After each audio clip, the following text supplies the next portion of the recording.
In a quiet town nestled in Georgia, 17-year-old Amara Johnson had a passion that made her stand out: cars. Not just any cars, but muscle cars, old engines, and classic American steel. While most girls in her grade were into fashion or TikTok trends, Amara spent her weekends in her uncle's garage, covered in grease and humming 70s rock while rebuilding transmissions.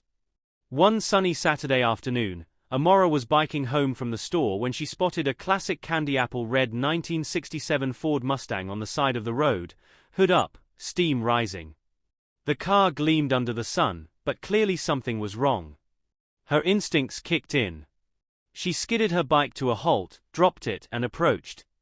Behind the wheel stood a sharply dressed man in his early 40s, looking frustrated and out of place with a phone in one hand and a spotless white handkerchief in the other.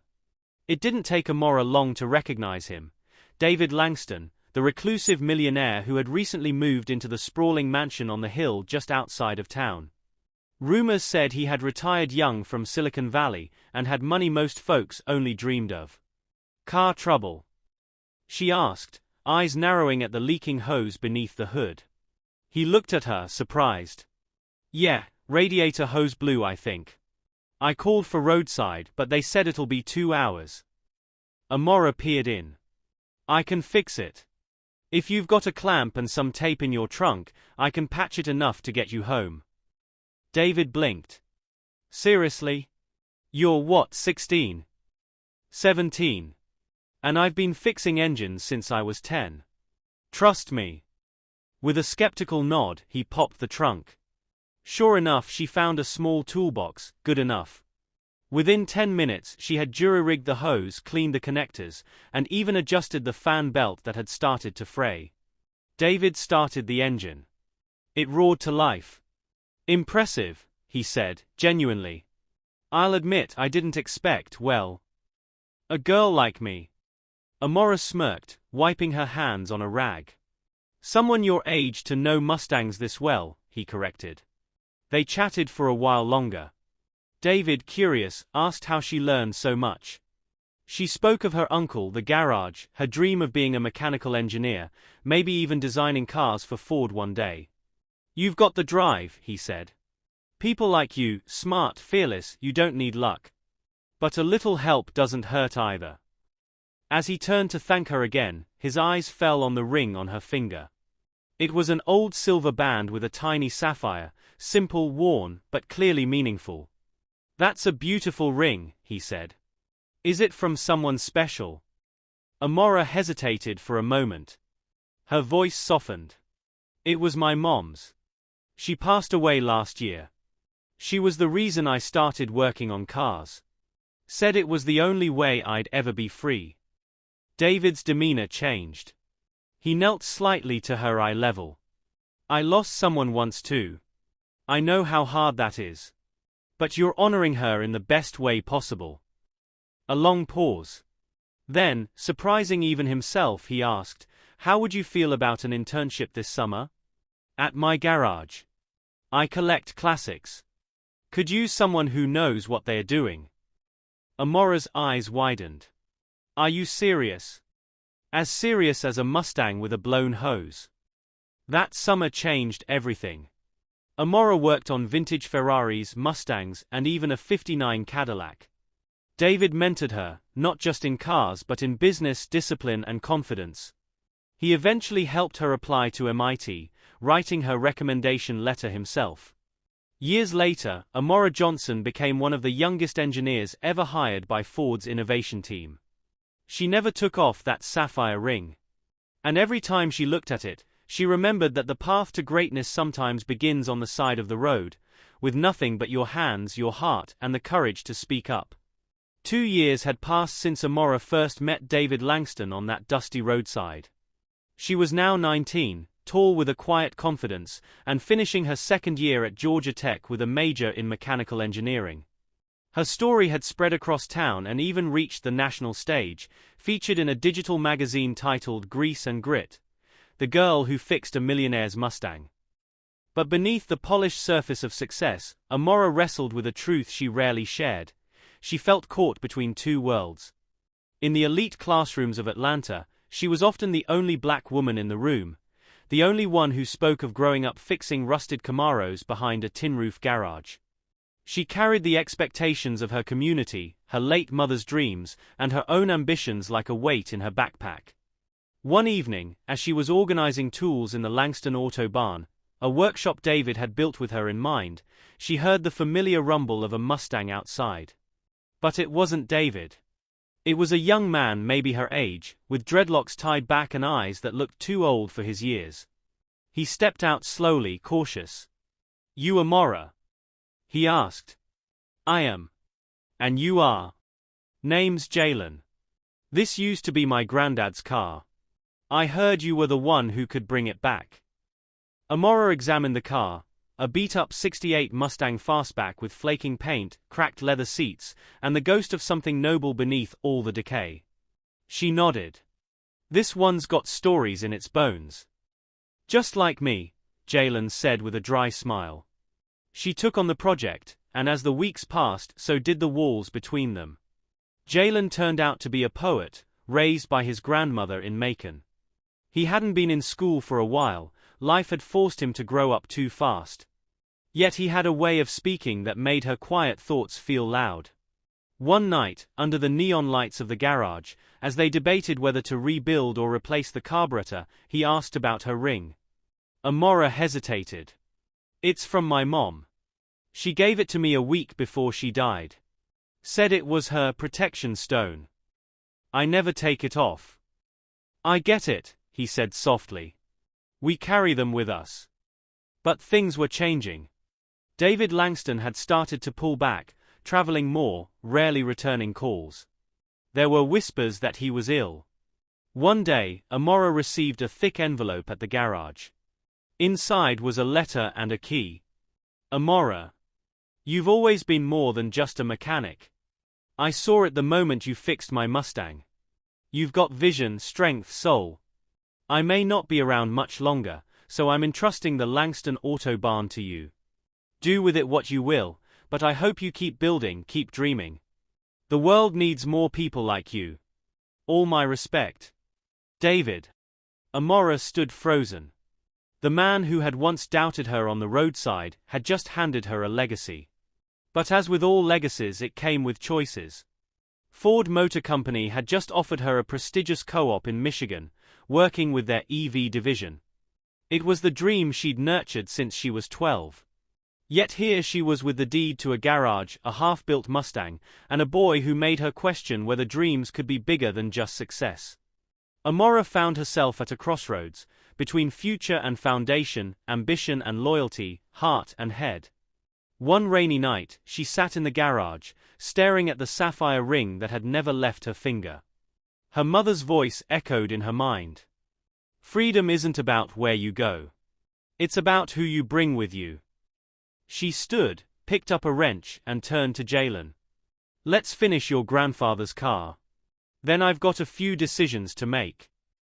The days stretched longer after Amara received David Langston's letter.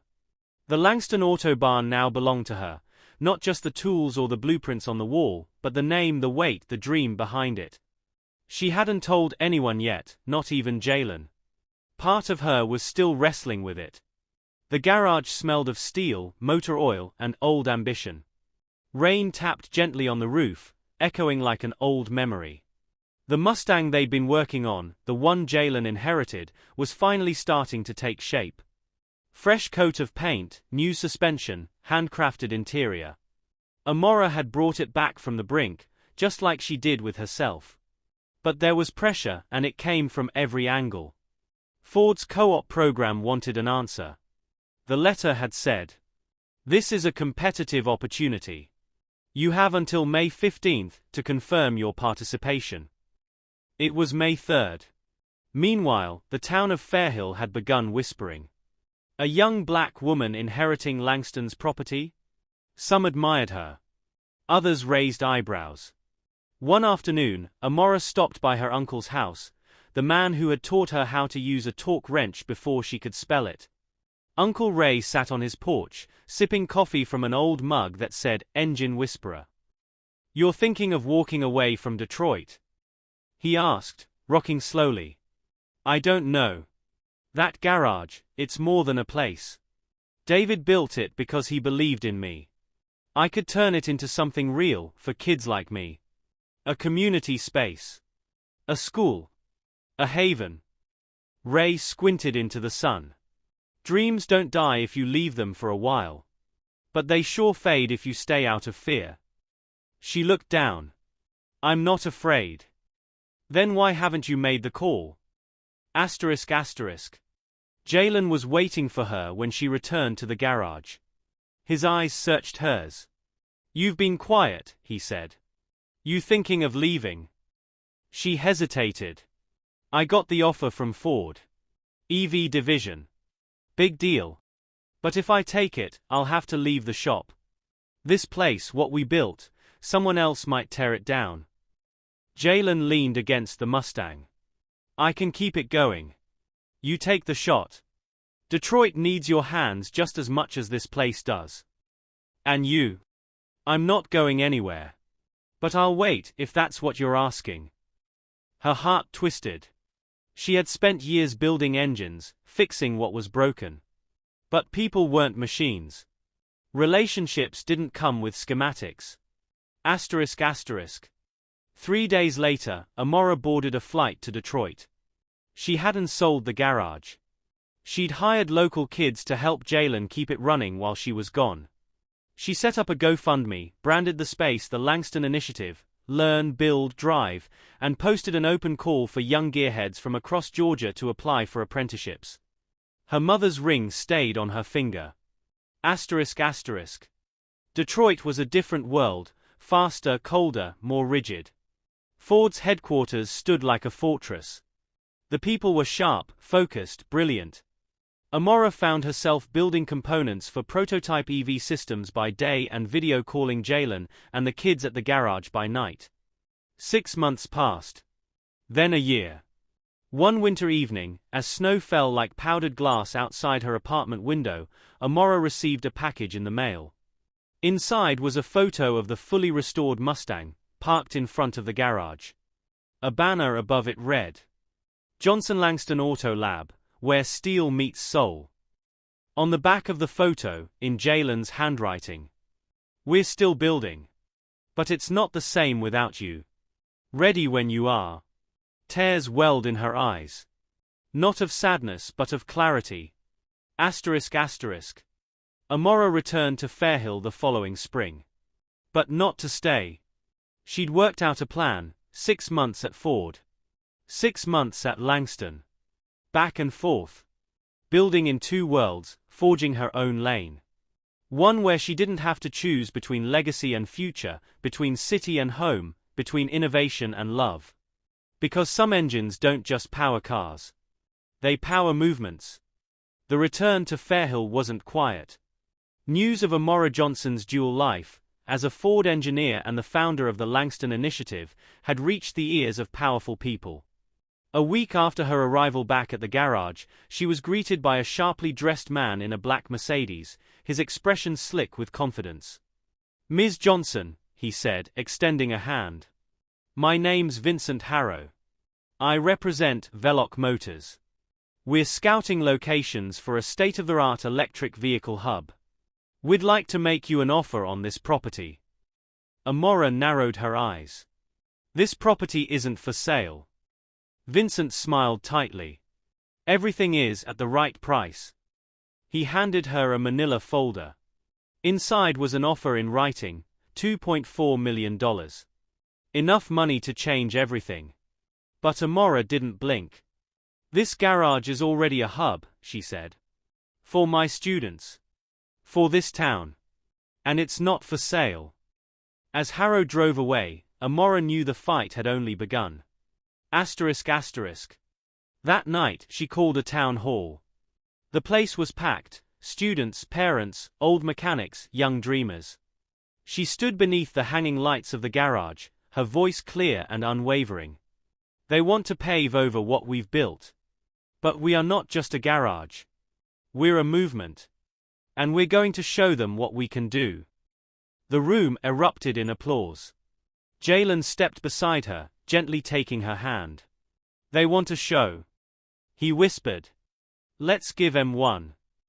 Asterisk asterisk. A month later, Amara announced the first annual Steel and Soul Classic, a statewide high school and trade school auto build-off. Each team would have 3 months to restore or build a car from scratch, gas, hybrid or electric. The winner would get a $50,000 grant, and their vehicle featured in Motor Trend. The sponsors lined up. So did the competitors. But so did VELOK.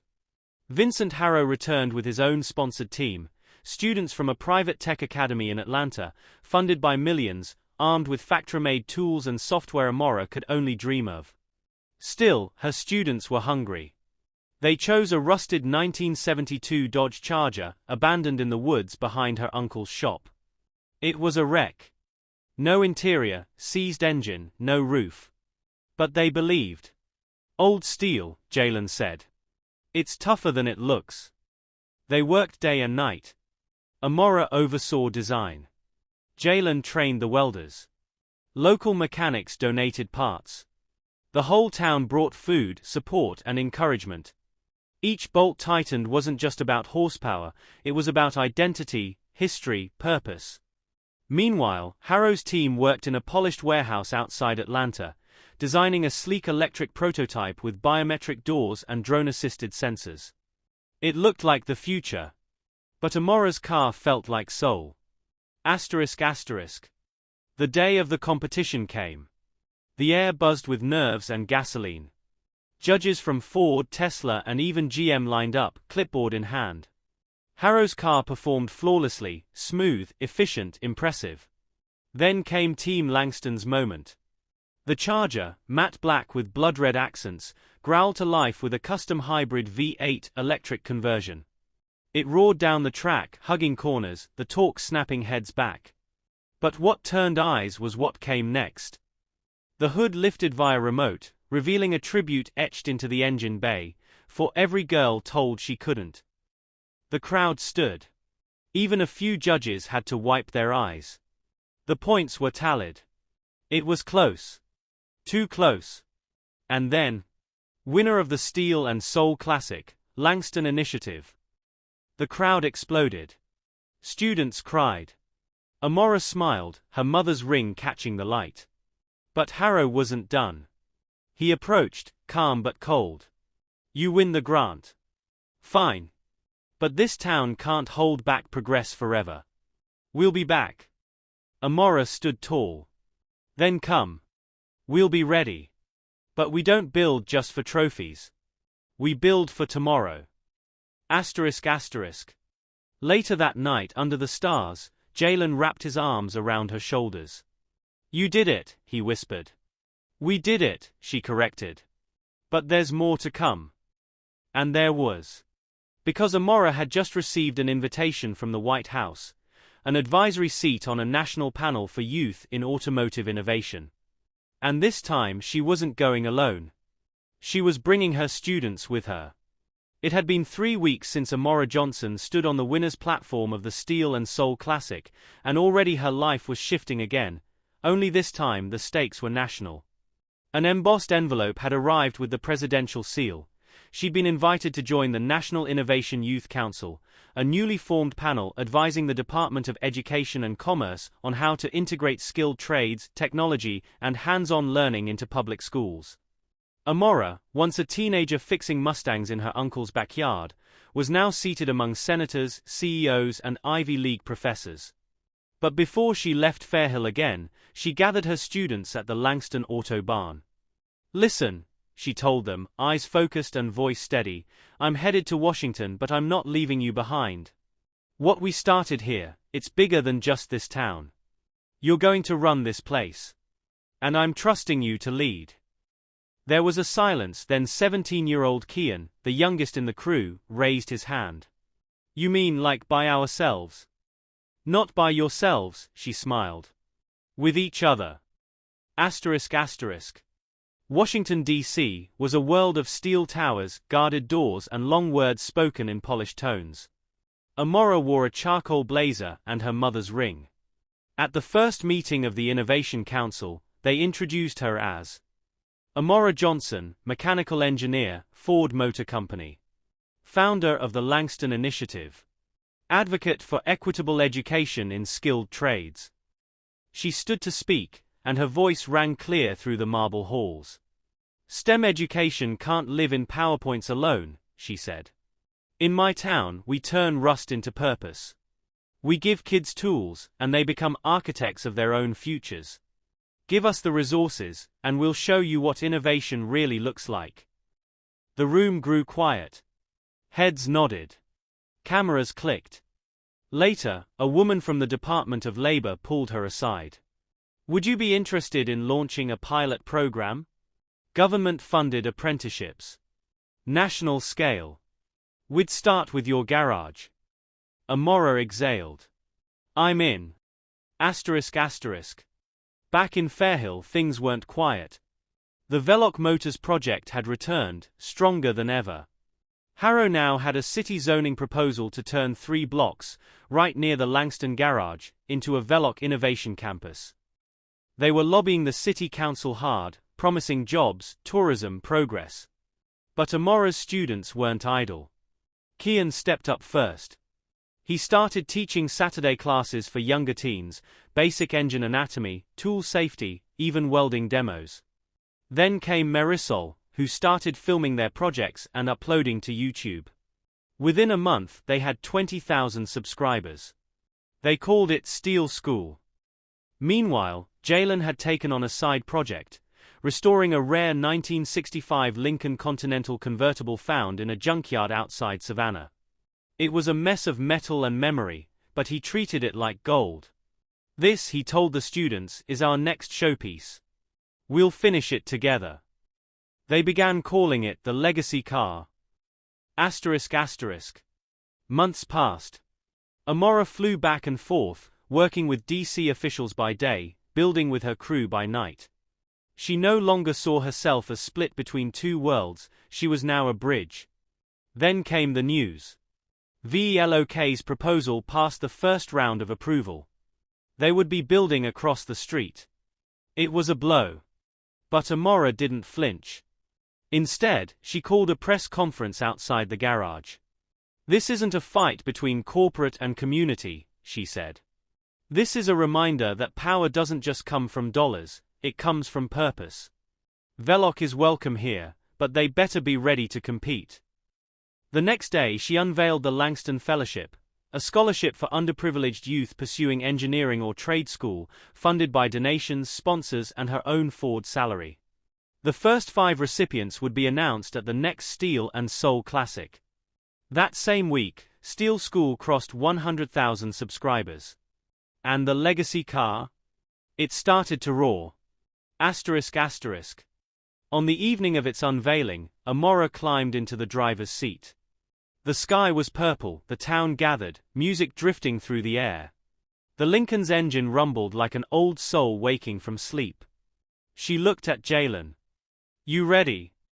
I've been ready, he said, taking the passenger seat. They drove slow through Fairhill, past shops, past schools, past the VELOK banners that waved on scaffolding. But everyone turned to cheer for them. Because this wasn't just a car. It was a message. We are still here. And we are not done. Spring came fast in Fairhill, bringing warmth, pollen, and pressure.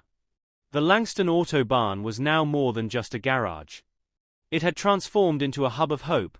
Between the Steel School YouTube channel, the Langston Fellowship, and the National Pilot Apprenticeship Program, people from across the country were writing in, asking to visit, to learn, to contribute. But as the future bloomed, so did new threats. The town's school district, already underfunded and overstretched, announced a proposal to shut down Fairhill High's vocational wing. The welding bays, the drafting lab, the machine shop, all to be replaced by portable classrooms. Budget cuts, the board said. We need to focus on core academics. When Amara heard, she went still. That's where she had learned to weld. That hallway had been her first sanctuary after her mother died. She knew what would happen next. Another generation of kids with hands built for building would be funneled into dead-end classes that didn't speak their language. She rallied her crew. ***. The next week Kian, now 18 and the unofficial leader among the students, stood before the school board in his only button-up shirt, his voice trembling but fierce. My father taught me to fix bikes when I was 6. Amara taught me to fix engines when I was 16. I'm now a co-instructor at Steel School, I've built 2 cars, and I just got into NCA&TS engineering program. You shut down that shop, you're shutting down every kid like me who learns with their hands first. The board listened. But the numbers weren't in their favor. That night, Amara sat on the roof of the garage with Kian, watching lightning roll in the distance. You did good, Kian. I don't know if it matters, he said, voice quiet. We're still gonna lose it. We only lose when we stop fighting. He was silent for a long time. Then he asked, what if I'm not ready for college? What if I fail? Amara turned to him, eyes steady. Then you come home. And we build again. ***. The next day Marisol, Steel School's lead video editor, uploaded a powerful short doc titled, The Last Shop Class. It featured interviews with students, teachers, alumni, and clips of Amara and Kian welding side by side. The video exploded, shared by automotive influencers, educators, even a few celebrities. Within 72 hours, it hit 3.2 million views. The next week, the Langston garage received a call from a national educational nonprofit, Crafted Futures, offering a $750,000 grant to partner with the school district and preserve the vocational wing, under one condition: Amara and her students would design and lead the new curriculum. The board had no choice. The wing was saved. But the pressure wasn't over. ***. While the garage was growing, so was VELOK. They broke ground on their innovation campus, just 2 blocks down. Billboards went up, "Welcome to the future of driving." One of Amara's old mentors at Ford called her with a warning: they are poaching your talent. Offering high-paying jobs to your students. If you're not careful, they'll hollow out your whole program. Amara didn't blame the kids. Most had never seen money like that. Jalen was furious, but Amara kept her calm. We don't fight opportunity, she said. We make better ones. That night she unveiled a plan, Langston Rising, a full-year paid fellowship that would give students jobs at the garage, access to Ford training modules and mentorship from visiting engineers. The money came from a surprise donor, David Langston's estate, which had quietly grown in value and was now releasing yearly grants. We build our own pipeline, she told the crew. No one's stealing what we already own. ***. In the middle of all this, Amara got news that made everything else fade. Jalen's grandmother, the woman who had raised him, had passed away. She held him on the steps of the garage as he wept for the first time in years. I don't know what to do now, he whispered. You live, she said. You make her proud. Every day. ***. Weeks passed. The garage was louder than ever, welders sparking, hammers ringing, engines revving. The next Steel and Soul Classic was just months away, and this year, teams from 5 different states would compete. But Amara knew something deeper was shifting. This wasn't just about cars anymore. It was about power, community, legacy. They were no longer just fixing engines. They were building a movement. And the road ahead? It was wide open. Amara was tired. Not just physically, though the back-to-back meetings, late-night welding sessions and constant travel had taken their toll, but deeply, soulfully tired. The kind of tired that settled in your bones when you carried a whole community on your shoulders. It wasn't burnout exactly. It was fear. Things were going well, too well maybe. Steel School had crossed 500,000 subscribers. The Langston Fellowship had its first class of graduates headed to college or apprenticeships. The Department of Education had even extended her pilot program to 5 more states. But Amara couldn't shake the feeling that something was about to break. Then came the first blackout. She was giving a speech at the state capitol in Montgomery, standing in a bright blue suit, her mother's ring catching the light, speaking about how trades could save underserved schools, when everything spun. Her legs buckled. Her speech slurred. A sharp pain hit her temple like lightning. She collapsed. The next thing she remembered was the fluorescent ceiling of a hospital room. "You're dehydrated. Stressed," the doctor said. "You've been pushing yourself too hard. We need to run some neurological scans. Just to be safe." Amara nodded faintly, but she was already thinking about the kids back at the garage. About the next classic. About the senator she was supposed to meet next week. About whether she could reschedule without drawing attention. "Rest," the doctor repeated. "Now. Or this becomes permanent." ***. Back in Fairhill, Jalen was livid. "You didn't tell me," he said, pacing in her kitchen. "You almost passed out in front of the governor and didn't call me. I didn't want to scare you." Too late. She looked down at her hands, calloused from years of work. "If I slow down now, what happens to everything we've built?" "You built people, Amara," he said. "We can carry it. Let us." She nodded slowly. And for the first time in years, she agreed to step back. ***. For a month, Amara stayed local. She stopped flying. She let Kian and Marisol run Steel School. She let Jalen take over the training programs. She started journaling again. Walking again. Sleeping. But as her body healed, her heart began to shift. Because something had changed between her and Jalen. He had always been there, like gravity, quiet, steady, present. But now, he wasn't just holding her up. He was holding her. One night, as a thunderstorm rolled over Fairhill and the garage stood silent in the dark, Jalen took her hand. "I've been thinking about your ring," he said. She smiled. "It's my mother's." "I know. And I'd never ask you to take it off. But I was wondering if maybe it could sit next to another one." She froze. Then looked up at him. "Are you proposing to me with no ring, no speech, and during a thunderstorm?" He grinned. "It's our thing." And she laughed. And then nodded. "Yes," she said, heart thundering louder than the rain. "Yes. ***.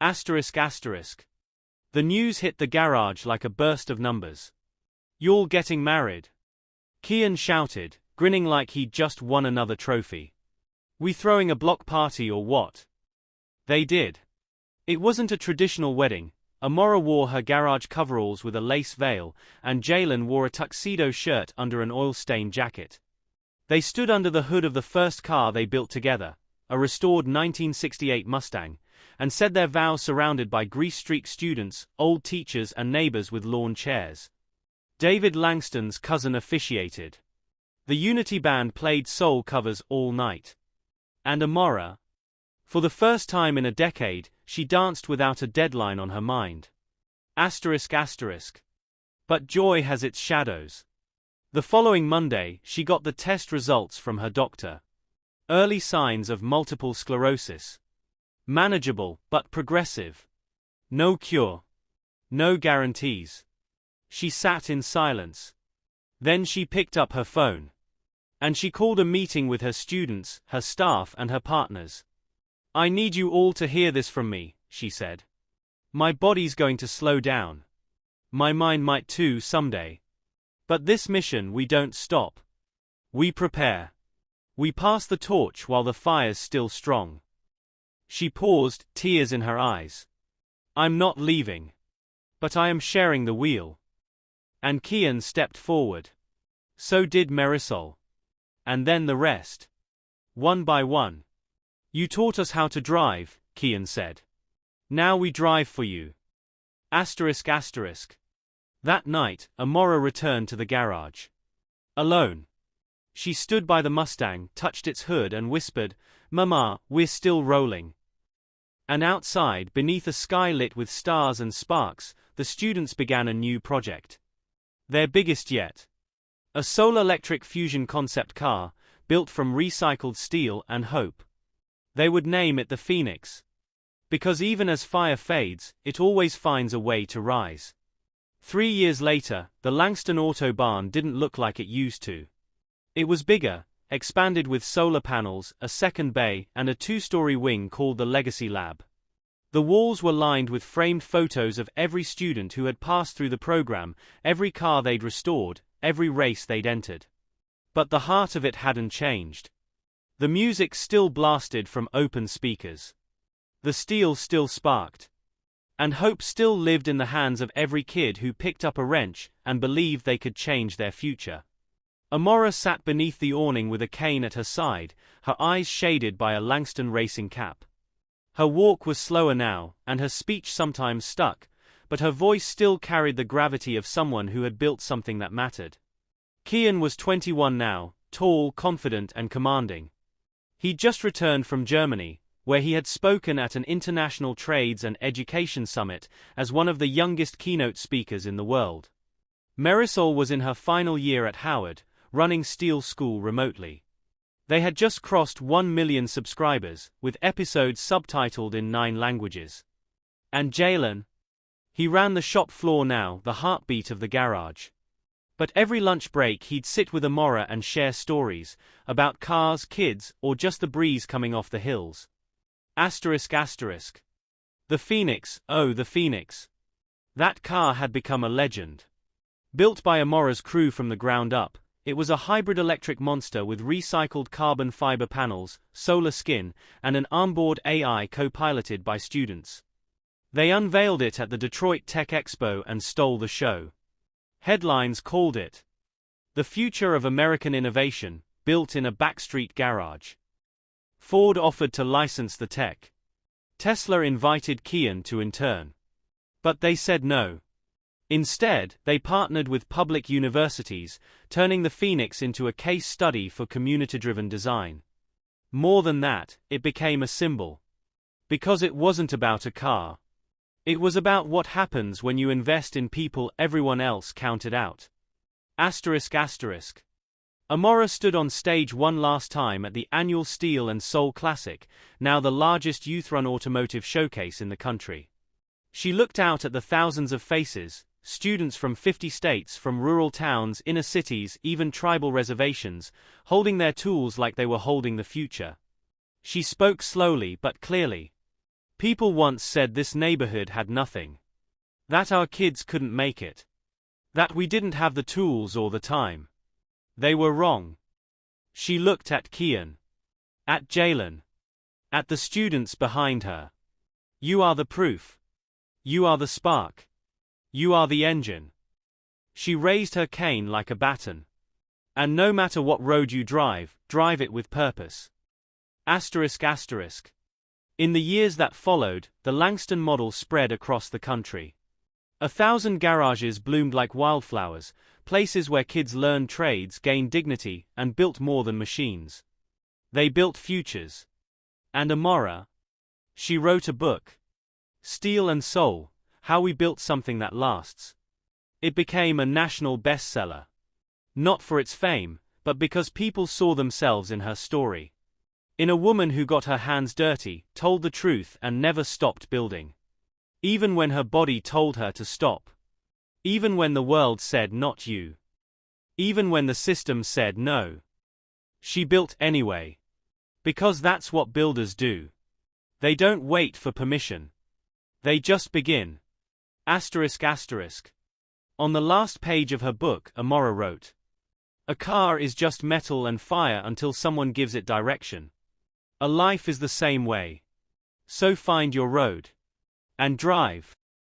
The end.